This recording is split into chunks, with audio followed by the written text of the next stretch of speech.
Today, I'm signing two historic executive orders continuing my administration's efforts to help more of our citizens achieve the dream of home ownership. It's called the American Dream. So today, Trump video came out. He announced he signed a couple more executive orders related to housing. Um, I made a video a month or so ago now about the 401k. You can take money out of that to add to your down payment for a house. I don't think anything really is coming to fruition with that yet. But today, some stuff actually got signed. As you know, I'm currently at my parents' trying to save money because I don't want to waste money on rent. I've already given my opinion on that. Rent's stupid, in my opinion, but teach their own at the end of the day based on your situation. Yeah. So I pay attention to what's going on in the housing market, interest rates, all that stuff. So, what were the two executive orders that Trump signed today? So, the first one, removing regulatory barriers to affordable home construction.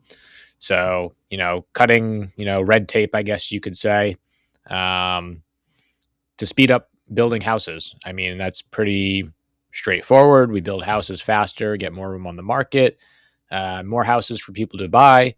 Prices should go down. I mean, that is pretty cut and dry, common sense.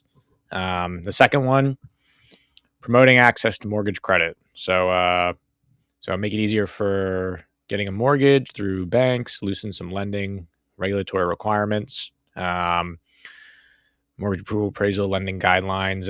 I wasn't 100% sure what exactly this meant. So I asked ChatGPT, good old ChatGPT, just kind of go into depth on this second one, like how will the financing get cheaper? So lowering compliance costs for lenders. Simplifying bank rules and mortgage lenders.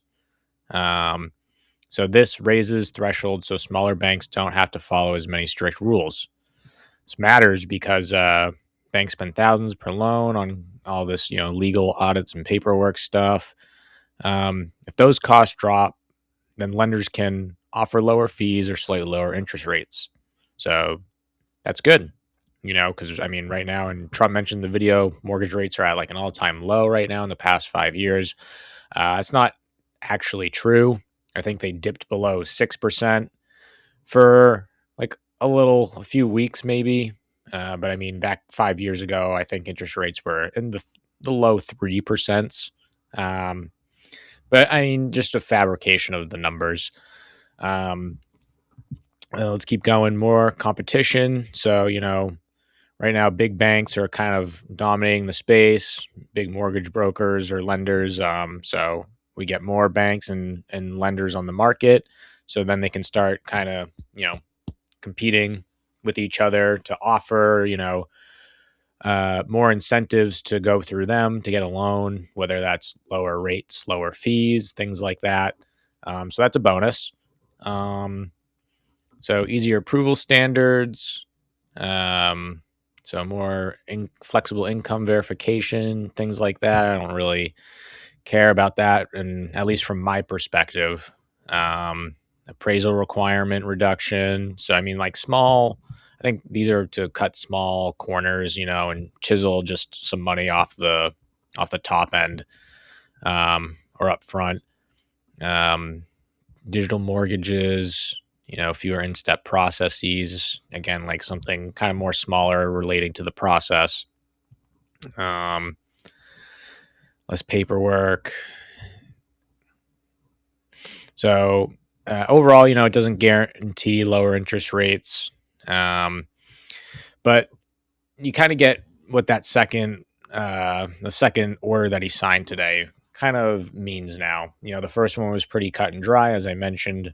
The second one, it seems like the goal is to just get more skin in the game for banks and stuff, more competition to offer, first time home buyers more incentives to go through them, which is good.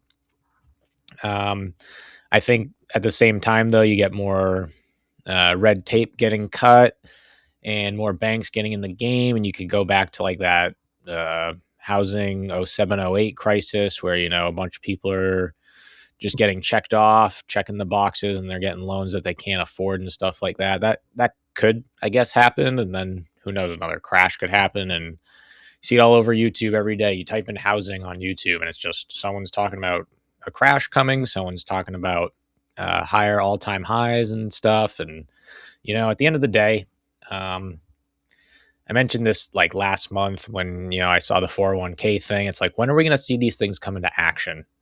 And same with this. When are we going to actually see some movement? Because right now, rates are back above 6%. Like when are we going to get them to drop to like low fives or like high fours? It's just, you got a bunch of people like me, my age. I'm 31. I got I had a bunch of money in the bank, but it wasn't enough to make the down payment and have money left over to have an emergency fund and contingency plan if like I lose my job or something. And you want to have enough money set aside where not only can you afford the down payment, but you got emergency expenses, not only for like maybe pets, kids, whatever it is, car problems, home problems that could occur early on. But also if you like lose your job or something, and then, you want to have enough money left over where you can have some wiggle room to, if you need to find a new job or a big expense comes up. So you're not burdening yourself, so to speak. And that's where I've been at for about a year now. I wasted so much money on rent and stuff, and I want to get back into that. You can watch earlier video I mentioned, but just trying to save money. And I had it just in a savings account, and I have my Roth IRA and stuff. And then I converted a bunch of money from my savings into silver a couple years ago, and that's up, but I'm still holding on to that. I don't think it's a good time to cash out of that, just with everything that's going on in the world, in my personal opinion. I started investing a lot of money into Pokemon, and that's been going up like crazy too. It's been outperforming silver, gold, stocks, crypto, you name it. Like, that's my highest performing asset right there. So I don't want to cash that out right now either. And even if I did cash these things out, it's still, all it would get me back to is, maybe 100 grand that I can then throw at a house. And it's just, I'm living in New England, Massachusetts area. It's just, even 100 grand, if I threw that all in, that's just basically the 20% down payment and, inspections and, all those closing cost stuff. And then I'm left with zero again. So I just, I still need to, and that's just the world we're living in here in New England. It's just brutal. The housing market, it's just, everything's so expensive. I think my parents could probably sell their shed in the backyard for like 100 grand. That's how ridiculous it is. I digress. But I took a lot of money out of my savings, and because it just wasn't generating, my money wasn't working for me sitting there. That's just common sense also. You got to make your money work for you, put it into things that can grow faster than, 5% bank account, like interest rate, whatever, it's just high yield savings account. It's not enough. We're year over year inflation, losing money at this point. Even if you get a raise and stuff or end of year bonus like I did, it's just still not enough to get ahead, unfortunately. And that's why I put my money into other assets. And I'm continuing to do that while I'm waiting for these things that are being talked about by President Trump to come into fruition, and I get it. It's only been 1 year and 2 months since he became president again. So, I get things take time, but, and I don't want to say I'm impatient, but I've been patient for quite a while now. And a lot of us are, a lot of people my age, we all got money ready to go to buy a house, and it's just like teetering on the edge of not enough. And you don't want to get into a situation where you gotta, sell your house and then you're back to square one because you can't afford to make payments and things like that.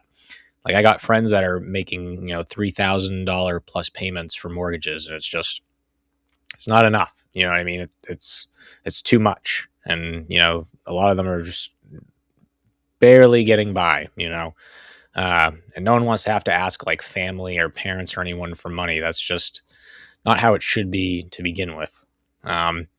So just my overall conclusion, some things got signed today. I just shared them and outlined them pretty generically, but it's just another step in the right direction. The question now is just when are we going to start seeing some things actually happen that are in our favor, the people's favor. So we'll continue to monitor this, and I hope you guys enjoyed the video. It's a little different from what I've been posting lately. It's been a lot of Pokemon, a lot of tinfoil hat stuff. So I'm glad to kind of talk about something that I'm interested in and that affects my actual life in a meaningful way. So hope you guys enjoyed the video. Leave a comment. Let me know what you guys think, and we'll see you in the next one.